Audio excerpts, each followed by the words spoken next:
Welcome back to the Nora Show, everyone. I have a party on Saturday. It is 12:30 on Thursday. I have one pattern that is completely cut out, drafted, and all of that, and I've just determined the seam allowances. So at this point in time, all I have to do is cut some material out and put some pieces together. This should be easy, right?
This is the front of the top of the skirt. This is the bottom. This was a slash and spread of 4 inches across every single little panel. This part sews in perfectly into here. However, I did give myself an extra 1 inch just on the side, just to ensure a smooth join, just in case some of the ease gets a little wonky and not nice.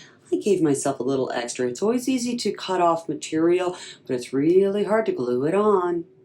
Each one of these will have a 1 inch seam allowance attached because I'm going to be doing French seams on each one. You can see that I put a big one in big bold purple to make sure that I didn't miss what it was that my seam allowance was supposed to be.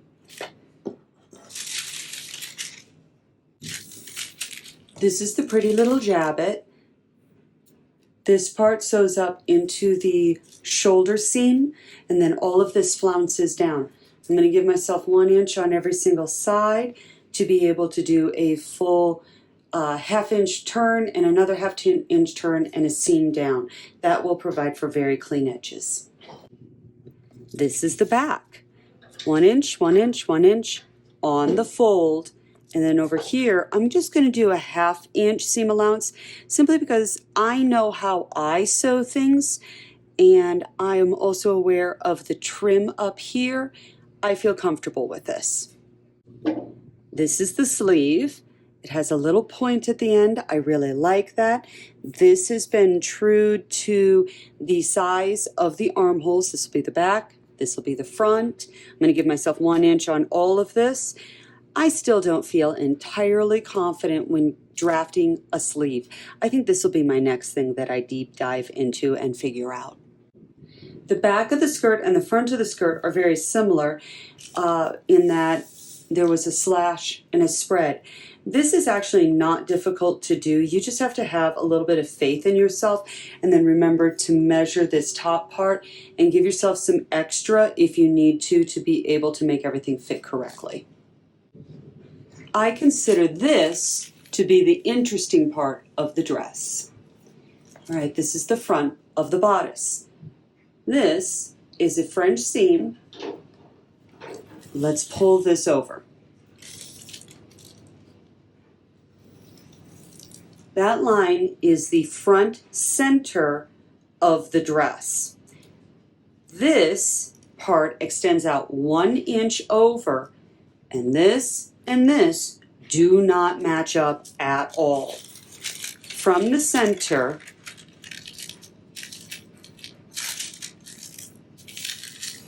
down to the front, you can see that this does not overlap, which means that I want you to start thinking mirror image.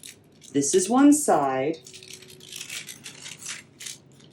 and this is the other side. So you can see how this will be a double layer of the see-through burnout velvet, and that there's going to be a French seam here and a French seam under here with this part overlapping with a very interesting move up. So this is going to be interesting to sew, and I'm not entirely sure how I'm putting this together yet, but I'm pretty sure I've got this. All right, so let's take a look up here. All of this joins quite nicely. If you notice right here,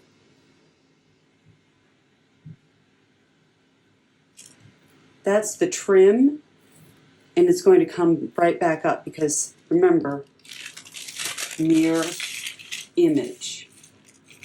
So it's going to come up right here. So this is going to work just fine. Don't forget to hit that subscribe button. See the description below for my Patreon link as well as links to all of my other social media. Leave a comment, share the video.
Okay, this is complete victory.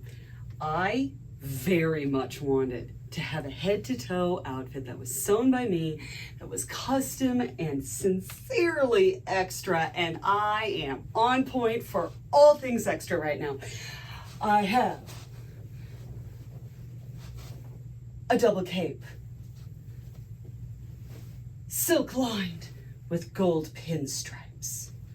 It's velvet, it's fur, not real fur, I don't do that. And no garters. I simply rolled my silk stockings like you're supposed to. If you are getting Wizard of Oz vibes, you are correct. Same time period. Those would be correct shoes. I have no idea where my hat is. Otherwise I'd put that on, but I went top to bottom. I put it somewhere safe. All right, let's talk dress.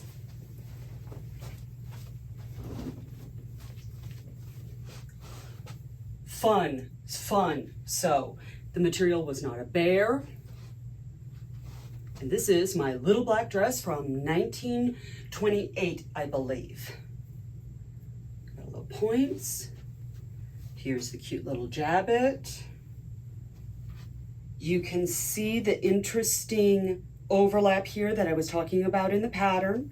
Totally worked just fine. I did a little bit of a no-no. I pulled a little bit too much on right here, and it got a little wavy, so I modified just a little bit.